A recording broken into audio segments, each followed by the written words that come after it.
बढ़ते भारत की शान।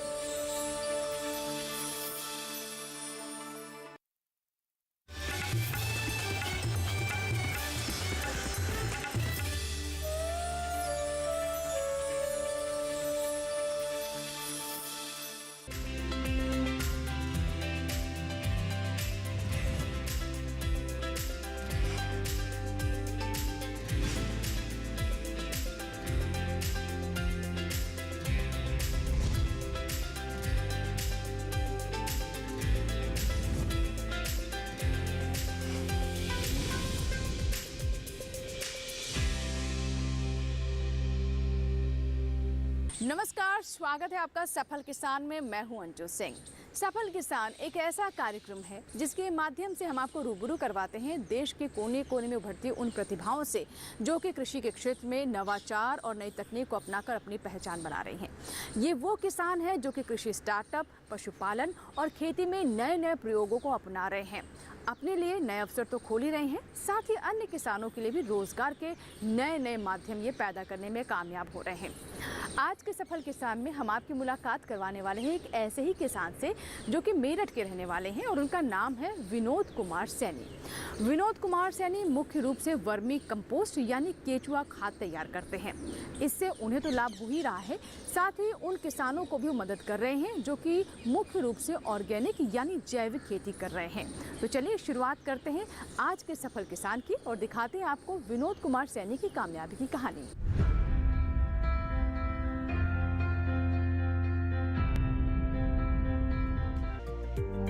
उत्तर प्रदेश का मेरठ जिला यूं तो राजनीतिक हलचलों के मामलों में काफी आगे है, लेकिन यहाँ के किसान भी खेती के मामले में तेजी से आगे बढ़ रहे हैं। गंग नहर के किनारे बसे होने के कारण यहाँ सिंचाई के लिए किसानों को पर्याप्त पानी मिलता है। खेतों में फसलें भी प्रचुर मात्रा में उगाने में किसानों को महारत हासिल है, लेकिन यहाँ के किसान अपनी सेहत के प्रति जागरूक हैं। इसी जागरूकता की वजह से किसान खेतों में रासायनिक उर्वरकों की जगह जैविक उर्वरकों का प्रयोग कर जैविक उत्पादों को उगाना बेहतर मानते हैं। जैविक और प्राकृतिक उत्पाद मानव स्वास्थ्य को बेहतर रखने के अलावा खेत की उर्वरा शक्ति को बनाए रखने में मददगार होते हैं।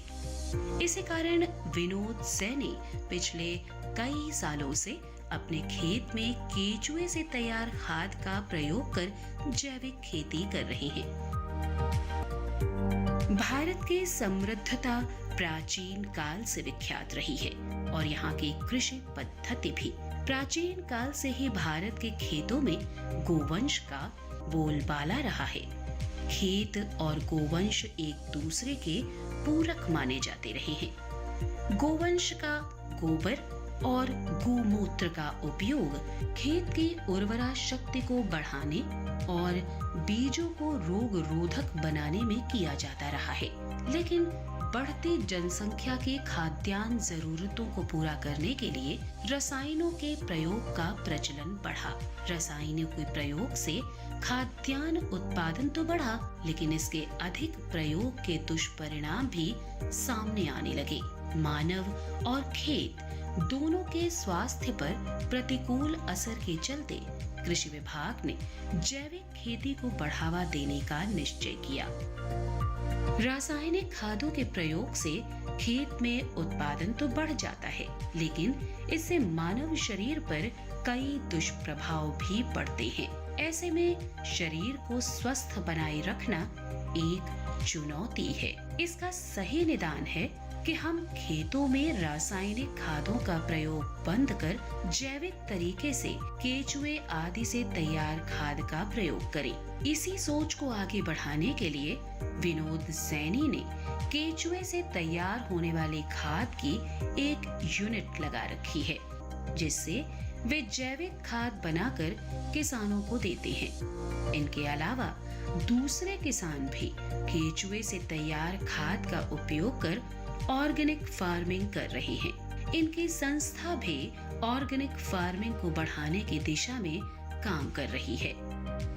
जैविक खेती के लिए हमारे यहाँ पर वर्मी कंपोस्ट की यूनिट है, और वर्मी कंपोस्ट की यूनिट जो है वो ऑर्गेनिक फार्मिंग के लिए बहुत ज़रूरी है। अगर कोई किसान ऑर्गेनिक फार्मिंग करना चाहता है तो उसके लिए प्रारंभिक चीज़ जो है वो ऑर्गेनिक केंचुए की खाद है। तो उस दिशा में सोचते हुए आज हमारे सामने एक चुनौती है कि हम किस तरीके से रासायनिक खाद को कम करें और जैविक खाद को बढ़ावा दें। खेत में जैविक खेती के फायदे को जान कुशावली के किसान विनोद सैनी गन्ना बहुल अपने क्षेत्र में वसंतकालीन गन्ने की बुआई के साथ ही शरदकालीन गन्ने की भी बुआई करते हैं। इससे वे गोवंश के गोबर और गोमूत्र में केचुए के उपयोग से बने वर्मी कंपोस्ट का उपयोग बनाने में करते हैं। गन्ने के साथ वे सह फसल के रूप में मसूर, चना, फूल गोभी, बंद गोभी की भी फसल लेते हैं, जिससे गन्ने की फसल की पूरी लागत निकल आती है। हमारा क्षेत्र गन्ना बाहुल्य क्षेत्र है। यहाँ पर अधिकतर गन्ना जो है वो बसंतकालीन गन्ने की बुआई की जाती है, लेकिन हम लोग जो हैं शरदकालीन बुआई भी करते हैं, जिसमें गन्ने के साथ हम सह फसल लेते हैं, जैसे चना मसूर, गन्ना चना, और गन्ने के साथ में आप गोभी की फसल भी ले सकते हैं, बंद गोभी की फसल भी ले सकते हैं, फूल गोभी की भी ले सकते हैं, सरसों भी ले सकते हैं। लेकिन हमारे यहाँ पे जो उत्पादन हम लोग कर रहे हैं वो गन्ना मसूर और गन्ना चने का कर रहे हैं। जैविक उत्पादों के बाजार में अच्छी मांग है। स्वास्थ्य के लिए बेहतर होने के कारण जैविक उत्पादों के दाम भी बेहतर मिलते हैं। विनोद बताते हैं कि एक बार उन्होंने गन्ने के साथ फूल और बंद गोभी भी लगाई, जिसमें उनको अच्छा फायदा हुआ। क्रॉप साइकिल अपनाने से फसल भी अच्छी मिलती है और मिट्टी की सेहत में भी सुधार होता है। वे कहते हैं कि किसान क्रॉप सिस्टम को अपनाएं। गन्ना के साथ में सह फसल का एक विकल्प है चना और मसूर। एक साल हम लोगों ने गन्ने के साथ में फूल गोभी भी लगाई थी, साथ में बंद गोभी भी थी। भाव अच्छा मिला और 1 एकड़ खेत में करीब 80,000 रुपये की बिक्री हुई। लागत अगर काट के देखें तो करीब 60,000 रुपये हमें 1 एकड़ खेत से मिले, यानी कि 12,000 रुपये प्रति बीघा की हमें आमदन हुई। साथ ही साथ हम लोग क्रॉप साइकिल का भी ध्यान रखते हैं। जैसे हम लोग धान लगाते हैं, धान के बाद फिर बुआई करते हैं आलू की, आलू के बाद फिर एक क्रॉप लेते हैं इसमें सब्जी की, जिसमें टमाटर होता है, खीरे होते हैं, लौकी होती है। तो इससे अतिरिक्त आय भी मिलती है, साथ साथ हमारा क्रॉप सिस्टम बनने से हमारी सोयल भी जो है स्वस्थ रहती है। जैविक या प्राकृतिक खेती एक ऐसी पद्धति है जिसमें प्रकृति से मिली चीजों का भरपूर उपयोग किया जाता है। खेत में रासायनिक उर्वरकों, रासायनिक कीटनाशकों और रासायनिक खरपतवार नाशकों की बजाय गोवंश के गोबर और मूत्र के अलावा प्राकृतिक वस्तुओं का उपयोग कर खेत और फसल दोनों को समृद्ध बनाया जाता है। खेत में जैविक खाद, हरी खाद, केचुआ खाद, जीवाणुओं के टीके और कीट प्रबंधन में गोबर और गोमूत्र का प्रयोग किया जाता है। मिश्रित खेती कर खेत की उर्वरा शक्ति को सुधारने का प्रयास किया जाता है। जैविक खेती से भूमि की उर्वरा शक्ति और जल धारण क्षमता में बढ़ोतरी होती है और पर्यावरण भी प्रदूषित नहीं होता। जैविक खादों के प्रयोग से कृषि लागत में कमी आती है और उत्पाद की गुणवत्ता बेहतर होती है। जैविक पद्धति से उगाई जाने वाली फसलों और सब्जियों का मानव जीवन पर कोई प्रतिकूल असर भी नहीं पड़ता।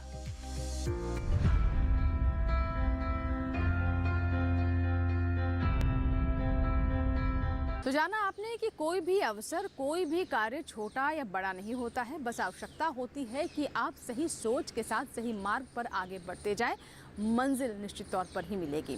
फिलहाल वक्त एक छोटे से ब्रेक का। ब्रेक के बाद जब वापस आएंगे तो आपको बताएंगे कि कैसे हमारे किसान वर्मी कंपोस्ट को तैयार कर सकते हैं। इससे जुड़ी विशेष बातें इस छोटे से ब्रेक के बाद।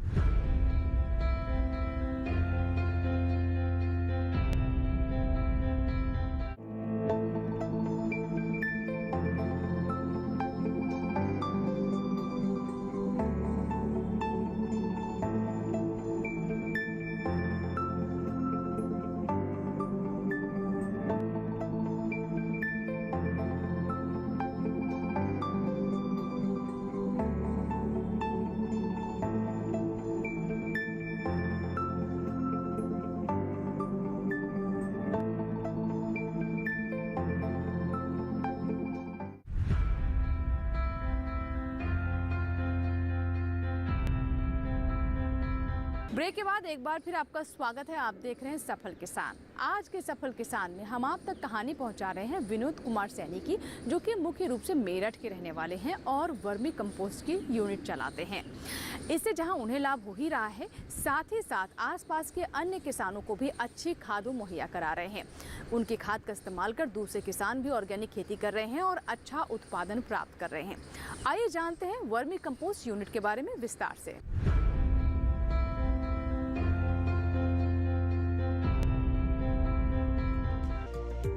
जैविक खेती करने वाले विनोद सैनी अपने खेत में गन्ना, दलहन, तिलहन, सब्जी उत्पादन के अलावा वर्मी खाद का भी उत्पादन करते हैं। वर्मी खाद को खरीदकर दूसरे किसान अपने खेतों में प्रयोग करते हैं, जिससे उनकी फसल अच्छी हो। ऐसे ही एक खरीदार हरेंद्र कुमार वर्मी खाद के बारे में बताते हैं। मैं आज अब विनोद सैनी जी के पास आया हूँ जी, चिराग फार्म पर, और यहाँ से मैंने केचुआ लिया है और केचुए से मुझे ऑर्गेनिक फार्मिंग का करना है। और मैंने 6 फसली की हुई है, गन्ना प्लस टमाटर, और उसी को मैं वर्मी कंपोस्ट को उसमें ऐड करते हुए और इसी से जो है मैं ऑर्गेनिक फार्मिंग करूँगा। और दूसरे लोग अपने जो और फार्मर हैं उनको भी एडवाइस दूंगा कि आप जो है ये जहर मुक्त खेती करिए और केचुआ या फिर गोबर की खाद डाल लें और इसी पे वर्क करिए। और इसीलिए मैं यहाँ पे जो है भाई साहब के पास आज केचुआ लेने आया हूँ। गेहूं की फसल कटने के बाद किसान खेतों में चावल उत्पादन की तैयारी कर रहे हैं। कई किसान खेतों में बासमती चावल उगाना चाह रहे हैं। अप्रैल माह में खेतों में इसकी नर्सरी तैयार की जाने लगती है। ऐसे में बासमती चावल के अच्छे उत्पादन के बारे में बेहतर जानकारी होना किसानों के लिए जरूरी है। बासमती चावल के बेहतर उत्पादन के बारे में जानकारी देने के लिए हमारे बीच में है कृषि वैज्ञानिक रितेश शर्मा जी। बासमती चावल की नर्सरी तैयार करने के बारे में रितेश जी कहते हैं। अभी आगामी खरीफ सीज़न के लिए किसान भाइयों को आवश्यक है कि वो बीज की सुनिश्चितता करें। अच्छा बीज उनको कहाँ से मिल सकता है, उससे पहले आपको ये ध्यान रखना चाहिए कि हमको अपने खेत में जो आपकी भूमि है उसमें किस प्रजाति का आपने चयन करना है, क्योंकि बासमती में कई प्रजातियाँ उपलब्ध हैं। कुछ कम समय की हैं, कुछ थोड़ा ज़्यादा समय लेती हैं और कुछ और ज़्यादा समय लेती हैं। तो अधिकतर किसान भाई जो कम समय की प्रजाति बोना चाहते हैं उनके लिए पूसा बासमती 1509, पूसा बासमती 1692 और पूसा बासमती 1847 बहुत अच्छे विकल्प के रूप में हैं।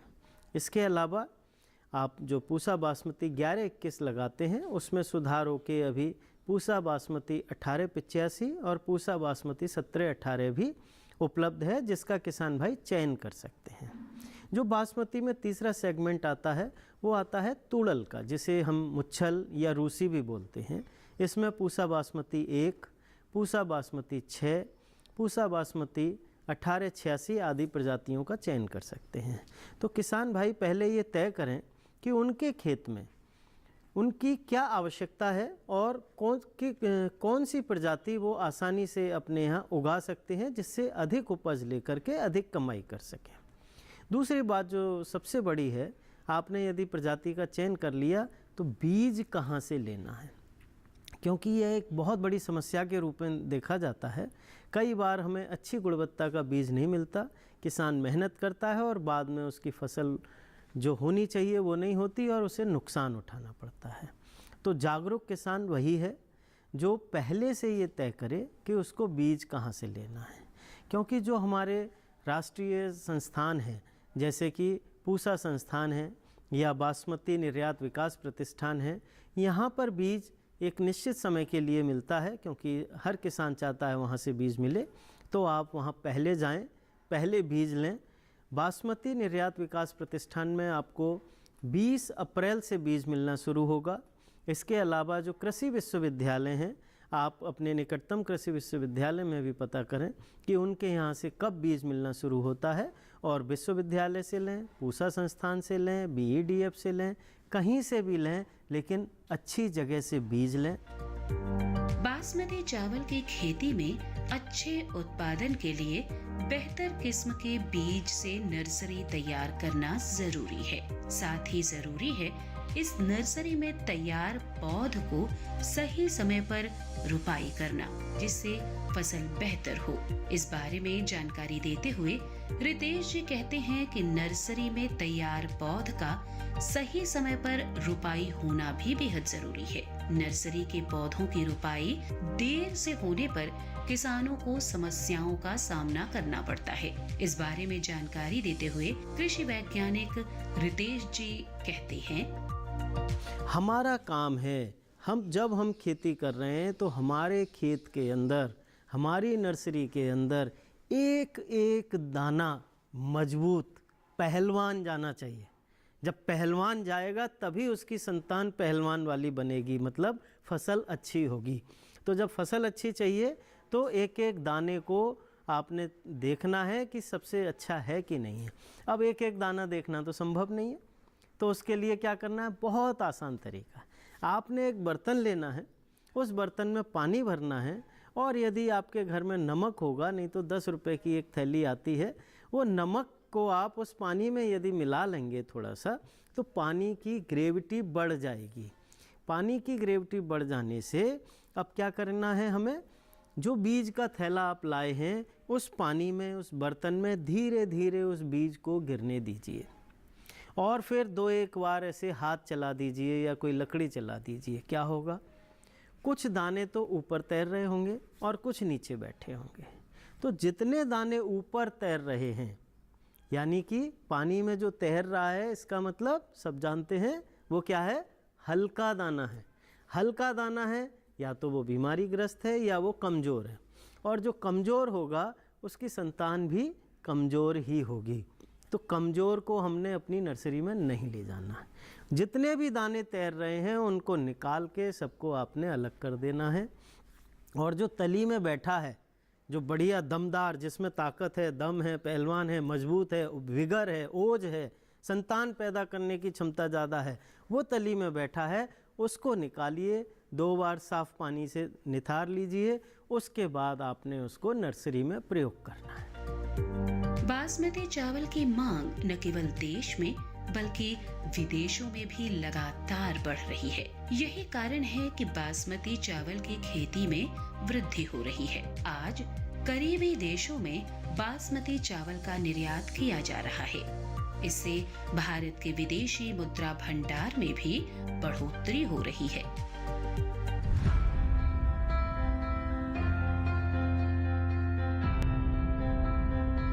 इसी के साथ ही सफल किसान में यहाँ वक्त है एक छोटे से ब्रेक का, लेकिन ब्रेक के बाद जब वापस आएंगे तो आपको बताएंगे कि किसानों को सही दिशा देने में कृषि विश्वविद्यालय और कृषि विज्ञान केंद्रों का कितना महत्वपूर्ण रोल है। जानेंगे छोटे से ब्रेक के बाद। देखते रहें सफल किसान।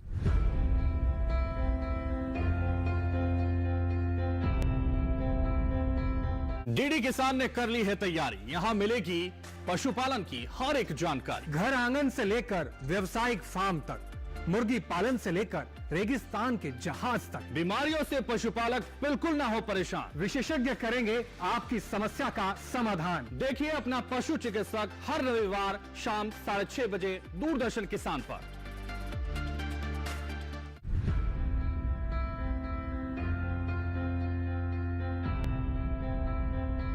ब्रेक के बाद एक बार फिर आपका स्वागत है। आप देख रहे हैं सफल किसान।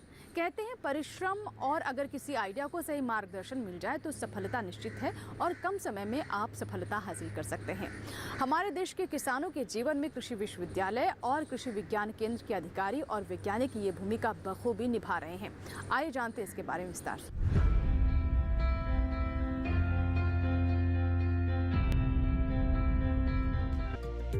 पिछले कुछ सालों में भारत ने दुनिया भर में खाद्य आपूर्ति सुनिश्चित करके प्रमुख कृषि प्रधान देश की इमेज बनाई है और यह संभव हुआ है देश के विभिन्न क्षेत्रों में काम कर रहे कृषि विश्वविद्यालयों के अधिकारियों की ओर से किसानों को मिलने वाले कृषि संबंधी मार्गदर्शन से। मेरठ जिले के मोदीपुरम में स्थित सरदार वल्लभ भाई पटेल कृषि एवं प्रौद्योगिकी विश्वविद्यालय में कार्यरत डॉक्टर पी.के. सिंह बताते हैं। प्रसार निदेशालय कृषि विज्ञान केंद्र के माध्यम से तकनीकी हस्तांतरण में अपना योगदान दे रहा है, जिसमें हमारा जो मुख्य रूप से हम जो खेती में लगे किसान भाई हैं उनके लिए, महिलाओं के लिए और खेती में युवाओं का रुझान बढ़ाने के लिए हम तकनीकी रूप से उनको सशक्त बनाने में लगे हुए हैं। जिसमें मुख्य रूप से अगर हम कहें तो क्रॉप रेजिड्यू मैनेजमेंट, क्योंकि फसल अवशेष प्रबंधन की बहुत आवश्यकता है पश्चिमी उत्तर प्रदेश में, जहाँ पर धान और गेहूं का फसल चक्र है और गन्ने में भी है, जहाँ पर पराली जलाने की बात होती है, गन्ने की पत्ती जलाने की बात होती है, वहाँ पर हम किसान भाइयों को जागरूक करने का कार्य कर रहे हैं। और बहुत सारी ऐसी तकनीकी है जिससे जल को बचाया जा सकता है, ड्रिप इरिगेशन है, स्प्रिंकलर है, उसके बारे में भी उनको बहुत सारे अवेयरनेस प्रोग्राम के माध्यम से जागरूक किया जा रहा है। खेतों में अनाजों के उत्पादन के साथ ही मत्स्य उत्पादन को बढ़ाने के लिए भी कृषि विभाग से जुड़े अधिकारी और कृषि विज्ञान केंद्र के वैज्ञानिक सक्रिय हैं। कृषि के मामले में किसानों की आय बढ़ाने के लिए प्रयास जारी हैं। किसानों को मत्स्य पालन के लिए भी प्रोत्साहित किया जा रहा है। मत्स्य पालन के बारे में जानकारी देने के लिए भी कृषि विभाग से जुड़ी संस्थाएं प्रयासरत हैं। आइए मत्स्य पालन के बारे में जानने के लिए चलते हैं मेरठ के सरदार वल्लभ भाई पटेल कृषि एवं प्रौद्योगिकी विश्वविद्यालय के कीट विज्ञान विभाग के प्राध्यापक डॉक्टर डी.बी. सिंह के पास। सरदार वल्लभ भाई पटेल कृषि एवं प्रौद्योगिकी विश्वविद्यालय मत्स्य के क्षेत्र में किसानों, युवाओं एवं महिलाओं के लिए क्या क्या कार्यक्रम आयोजित करता है और भविष्य में किस किस कार्यक्रम के आयोजन की संभावनाएं हैं। मैं सर्वप्रथम बताना चाहता हूं किसान भाइयों और महिलाओं और युवाओं को कि कृषि के क्षेत्र में मत्स्य पालन का बहुत ही महती योगदान है, जिसमें हमारी सबसे आसानी से पालने वाली 6 प्रजातियां हमारे पास मौजूद हैं, जिसमें 3 भारतीय प्रजातियां हैं, रोहू, कतला, नैन, और 3 विदेशी प्रजातियां हैं, सिल्वर कार्प, कॉमन कार्प और ग्रास कार्प, जिसे किसान भाई एक ही तालाब में आसानी से पाल सकते हैं। और ये प्रजातियां आपस में एक दूसरे से कोई प्रतिद्वंदिता नहीं करती हैं। एक ही तालाब में 2-2 मछलियां एक सतह पर रहती हैं। तालाब 3 सतहों में बटा होता है। इसका प्रबंधन करने के लिए सर्वप्रथम हमें तालाब की तैयारी अच्छी तरह से करके उसके बाद मछली के बीज का 1 हेक्टेयर में 10,000 से 12,000 अंगुलिका का संचय करना चाहिए। तत्पश्चात हमें ये गणना कर लेनी चाहिए कि हमें 2% से 3% के हिसाब से शरीर के वजन के हिसाब से इन्हें प्रतिदिन भोजन देना होता है। चूँकि ये जीवधारी हैं, इनके शरीर की आवश्यकताएं हैं।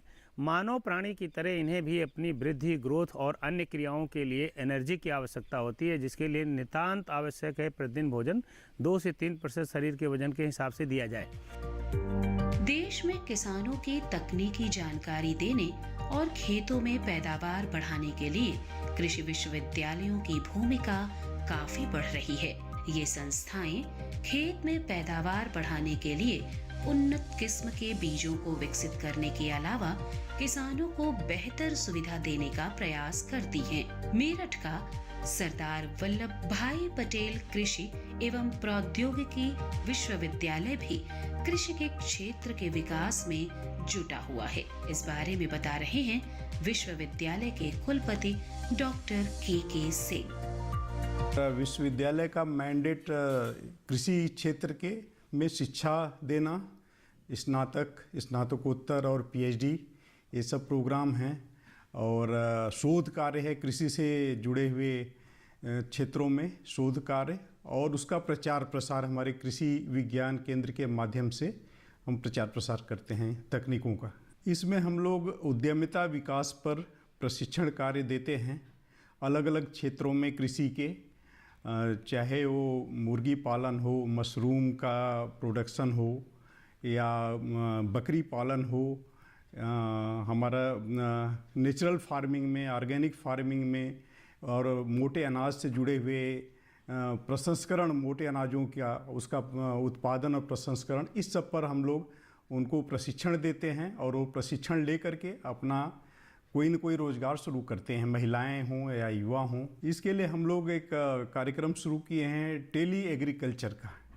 टेली एग्रीकल्चर मतलब हम यहाँ बैठ करके हम और किसान लोगों को या युवाओं को बताते हैं कि वो किस तरह से, अगर कृषि से संबंधित कोई भी उनको परेशानियाँ आती हैं, वो अपने फील्ड से वो बात करते हैं, अपने खेत से ही वो मोबाइल से कनेक्ट होकर के बात करते हैं। हमारे एक्सपर्ट यहाँ बैठे होते हैं और उनको जो भी समस्याएं आती हैं उसका निदान वो बताते हैं और आगे कैसे उनको रोज़गार शुरू करना है इसके बारे में भी बात करते हैं। तो ये हमारा टेली एग्रीकल्चर है। टेली मेडिसिन भी इसी तरह से है। अगर पशुओं को कोई बीमारी लग गई है, कोई समस्या है, तो लोग व्हाट्सएप से भेजते हैं या वहीं से अपने घर से बैठे बैठे बताते हैं कि ये समस्याएं हैं, हम लोग उसका निदान उनको बताते हैं। और कई बार हमारे मोबाइल क्लिनिक भी है, वो जा कर के वहाँ पर उनकी समस्याओं को, जो पशुओं की समस्याएं हैं, जो भी बीमारियां हैं, उसका इलाज करते हैं। भारत की अर्थव्यवस्था कृषि पर निर्भर है। आज के दौर में कृषि विश्वविद्यालयों, कृषि विभाग से जुड़ी संस्थाओं और कृषि विज्ञान केंद्रों में कार्यरत अधिकारी व वैज्ञानिक किसानों को प्रगतिशील बनाने में सक्रिय हैं। हर किसी का प्रयास है कि खेतों में उत्पादन बेहतर हो और किसानों की आय बढ़े। पश्चिमी उत्तर प्रदेश के करीब 18 जिलों में किसानों और खेतों की दशा सुधारने और जैविक खेती को बढ़ाने में मेरठ का सरदार वल्लभ भाई पटेल कृषि एवं प्रौद्योगिकी विश्वविद्यालय एवं अन्य संस्थाएं सक्रिय हैं। ऐसे में किसान इनकी राय लेकर उत्पादन को बेहतर बना सकते हैं।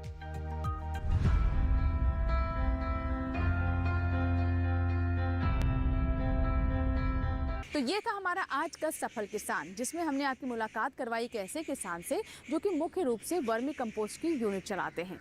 वर्मी कंपोस्ट जो कि हमारी फसलों के लिए किसी वरदान से कम नहीं है, पोषक तत्वों से भरपूर है और इसके साथ ही साथ ऑर्गेनिक खेती करने वाले किसानों के लिए भी ये एक बहुत ही अच्छा जरिया है अपनी मिट्टी की सेहत को सुधारने का। आशा करते हैं कि आज का कार्यक्रम आपको ज़रूर पसंद आया होगा। अगर आप चाहते हैं किसी किसान की सफलता की कहानी को हम कार्यक्रम में शामिल करें तो आप हमें ईमेल कर सकते हैं, पत्र भी लिख सकते हैं। हमारा ईमेल आईडी है safalkisan@gmail.com। पत्र लिखने के लिए हमारा पता नोट कर लें। हमारा पता है सफल किसान, कमरा नंबर 77, CPC, दूरदर्शन, खेलगांव, नई दिल्ली 110049। आपकी ईमेल्स और आपके पत्रों का हम इंतजार रहेगा। सफल किसान के एक नए अंक में सफलता की कुछ ऐसी ही कहानियों के साथ फिर होगी आपसे मुलाकात। तब तक आप बने रहे दूरदर्शन किसान के साथ। नमस्कार।